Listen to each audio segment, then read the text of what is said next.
Canada, apparently they're throwing tariffs on manatee meat and bovine semen, which means The View is very unhappy. Oh, it's not even that. And The View, you don't need to find Trumpers. You need to fire your race baiters. Yeah. You need to fire the two races. You've had people. You had a McCain on there. You've had people on there before, and you ran them off. Mm-hmm. So the racist ones who want to stick to this, Whoopi and Sonny, and the, was it Bette Midler? What's her name? Yeah, broke-ass Bette Midler. Fire them and bring people in. Maybe you could get McCain to come back. She was a Republican, but every show and every break, she was nearly in tears because she was being... What happens when Tyrus is in the background, making a big deal out of things like WWE? Then Whoopi Goldberg opens her mouth to share her expertise, only to be taken aback by Greg Gutfeld's scathing sarcasm. The result is anarchy, the kind of breathtaking, unrestrained chaos that drives social media into a frenzy. At one point, she's delivering a speech as if she were the keynote speaker at a TED conference. The next moment, she seems to need a one-way ticket to a place without Wi-Fi or cable. This isn't simply another awkward TV moment. There's an actual comic demolition derby going on. You can practically hear her credibility eroding as Gutfeld barrages her with verbal bombs and jokes. Every haughty glance she makes triggers a wave of memes. Tyrus is enjoying it too. The man sits there looking like a pit bull watching his brisket cook, but this time, Whoopi is the roast. Happy Wednesday, everyone. Well, not if you're Whoopi Goldberg, a.k.a. Karen Johnson. Yeah, who knew Whoopi was a Karen? I thought that was only for white people, like Toyota Priuses and skiing. Roll it, Francis. Good morning and welcome to The View. You all saw the news. Whoopi will be back here in 2 weeks. Okay?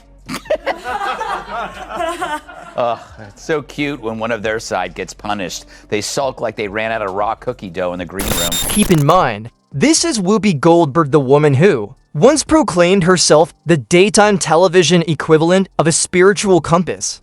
But when she shows up unprepared for these encounters and attempts to showcase her brilliance by ignoring the facts, it doesn't go well. By the end, her pride is stuck in replays and her arguments are in ruins. Buckle up. This wasn't just a breakdown, it was a public lesson in self-destruction. Political babble only reduces the audience to something akin to an off-Broadway collapse. In her mind, there's an interpretive dance of ego, confusion, and blatant contradictions. Political critique has changed for the blatantly uninformed. It's performance art. This time, Whoopi Goldberg didn't just fumble the script to people who weren't even there ruin her. That's right, Tyrus and Greg Gutfeld argued back and forth. They never set foot on that glorified gossip couch. Nevertheless, they delivered a sobering reality check to Whoopi. With no studio lighting, no panel support, and no dramatic cuts to commercial, she stumbled into a dispute without a seatbelt. Let's pause and reflect. Imagine a typical episode of The View, where logic is disinvited and facts barely make it past security. It's not just the mood, it's the business model. She sits high like a midday queen, delivering self-righteous one-liners as if she's making closing arguments in a case no one asked for.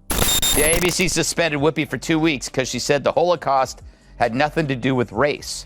She said this on a show called The View, which makes everything about race. Except now. The Holocaust isn't about race. No. It's not about race. It's about a different race. But it's not about race. It's not about race. What is it about? Because it's about man's inhumanity to man. Yeah, that's heroically stupid.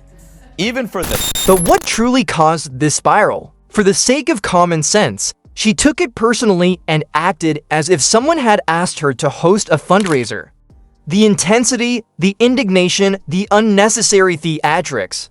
The worst part, the audience already knew they'd seen this performance before and it was getting old. It was like watching someone play Candyland and trying to win a chess match. She reverted to diva mode, unleashing another of her ludicrous, dramatic tantrums. Democracy is somehow threatened when someone dares to disagree with Whoopi's emotionally charged tirades. In her world, disagreement isn't debate, it's treason. It's just another Tuesday in Whoopi's bizarre universe, where feelings are facts and any opinion she opposes is a threat to the Republic. Then reality struck. The studio applause faded, replaced by the internet's raw, unsympathetic reaction. Tyrus and Greg Gutfeld led the charge, armed with late-night truth bombs. Greg didn't even need to say Whoopi's name his signature. Deadpan style, laced with unfiltered sarcasm and no emotional overacting, hit her beliefs like a double shot of espresso. That's what real commentary looks like. You don't call out clowns by name, everyone already hears the circus music. He merely referenced the entire genre of well-known pundits who constantly fumble. These are the folks who shout educate yourself after they've butchered the name of a country they couldn't find on a map. And somehow, they still have access to microphones.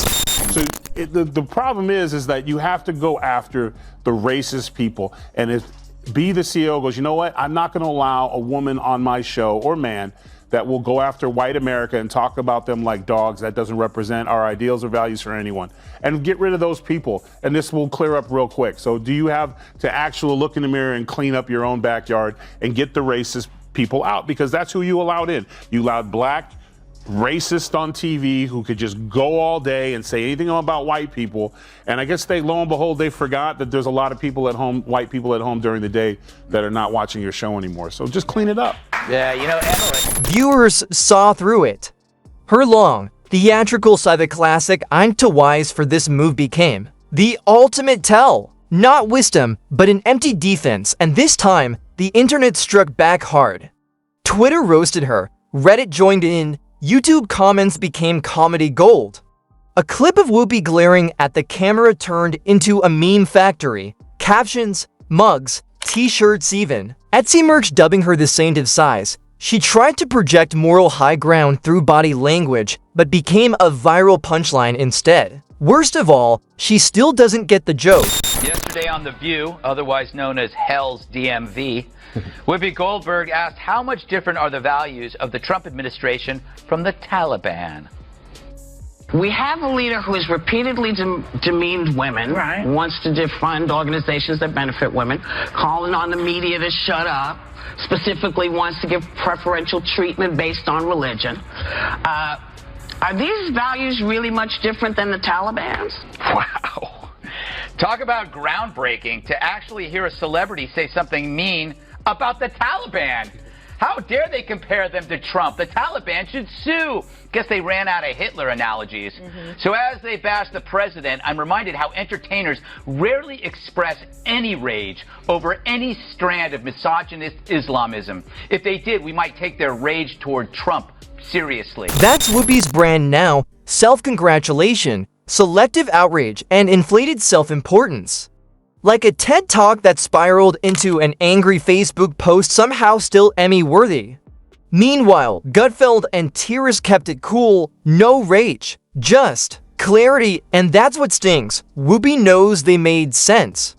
But instead of reflecting, she doubles down. Her echo chamber rewards volume over value. She still pretends to speak for the average American, but most aren't looking for lectures. From a millionaire sipping decaf rage. The View isn't a talk show anymore, it's a yacht club with microphones. Out on The View, all right, talking about Latinos. Watch this, Tyrus. Latinos in Texas, a district that's 97% Latino, went 75 percentage points for Donald Trump. Why? Misogyny. It's on the border. It's the border misogyny. crisis is on their doorstep. So- and they were begging people to care about it for years. We Misogyny need to and take some sexism. lessons. That's what that was. Misogyny and sexism. Sure, all that, and the price of butter. Sonny gets the game ball. If it wasn't for her,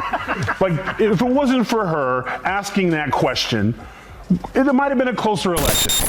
And this wasn't a fluke. Whoopi's meltdowns are a recurring act. From mocking moderates to bungling economics on live TV, her confidence often masks confusion. What used to be fearless commentary has become predictable outrage.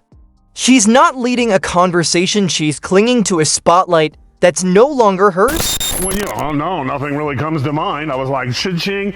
Listen, they're bitter, they're angry, they're entitled. They also should be. This should have been a reset for everyone who pushed lies and misinformation for the last. They call them Hitler. They call these things. America rejected them, and instead of coming back and saying we lied, they instead are now doubling down. So let her keep doing it, because if she keeps that up, we're going to keep getting the Senate and probably the House and the White House, because people see right through your lies. So keep doing what you're doing. Game ball to Sunny. The studio audience claps on cue, but the real show begins when facts disrupt Whoopi's scripted narrative. A single jab from Tyrus, Gutfeld, or a clip wipes away the smugness, exposing a desperate scramble to reclaim lost authority. Though their critique targeted broader media absurdities, Whoopi took it personally, reacting with wounded ego and theatrical outrage, as if being challenged was sacrilege.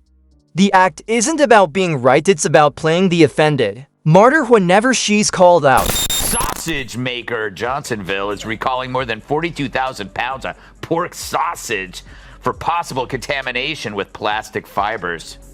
Fortunately, authorities were able to track all 42,000 pounds to a single location in New York City. Being corrected isn't bravery, it's damage control after misleading millions. Whoopi acted shocked, like she was building a submarine in a kiddie pool. But Gutfeld didn't need theatrics, just sharp wit and calm delivery. With Tyrus, he dissected absurdity effortlessly. No shouting, no spotlight hogging, just truth, simply put. And Whoopi? She reacted like someone walked in on her backstage offended, defensive, and without a real argument. Their commentary wasn't even aimed at her specifically, but she dove headfirst into it. It's not even that. In The View, you don't need to find Trumpers. You need to fire your race baiters. Yeah. You need to fire the two races. You've had people. You had a McCain on there. You've had people on there before, and you ran them off. So the racist ones who want to stick to this, Whoopi and Sonny, and the, was it Bette Midler? What's her name? Yeah, broke-ass Bette Midler. Fire them and bring people in. Maybe you could get McCain to come back. She was a Republican, but every show and every break, she was nearly in tears because she was being attacked. They exposed the larger issue, celebrity misinformation paired with unchecked ego. Whoopi's meltdown was self-inflicted. Instead of criticism, she was wrapped in praise from co-hosts, protected by emotional slogans like "You're so brave," but it felt more like group therapy than debate. Audiences noticed, social media cringed. When every critique becomes a personal attack, people stop buying the act. Brains are small. But who's the dumbest one of all? True, none of them are in Mensa, but who's the most densa? Perhaps it's Sonny who mastered the art of making idiots look smart. Now, The View could ask a mirror who's the dumbest one of all, but there's no way that glass doesn't shatter. Then came the contradictions. Whoopi once defended Mel Gibson because he was nice to her. Apparently, hallway manners cancel out racism. Yet now she lectures on privilege and oppression unless it's from her friends. When called out, she dodges, sighs, or deflects. Her inconsistency is exhausting. She cancels others but exempts herself. Free speech, great until it's aimed at her. Suddenly, she's the victim, not the hypocrite. So that makes Sonny Hostin, who thinks climate change caused the solar eclipse, the dumbest of them all. Because everyone knows the moon caused the eclipse, which is controlled by The View's gravitational pull. All right, Kat, did you ever see such a group? It's amazing how Joy and Whoopi became the smart ones. For me, the most shocking thing about the conversation was how truly boring it was. They're like, well, the cicadas, they're cicadas. Okay, but it was like every 100 years. No, it's every 17 years. Do you know how many Emmys this show has? Gutfeld's smirk sealed the deal. No rant, just truth outside the Manhattan media bubble. People finally felt heard. Whoopi offered no real counter, just defaulted to right-wing rage. Tears calmly closed the segment, exposing hollow ideas. No applause, no triumph, just Whoopi's blank stare, stunned by a loss she didn't see coming. Will she reflect? Unlikely. The show will go on, out of touch as ever. Meanwhile, Tyrus and Gutfeld will keep speaking plainly, and that's what truly hits hardest.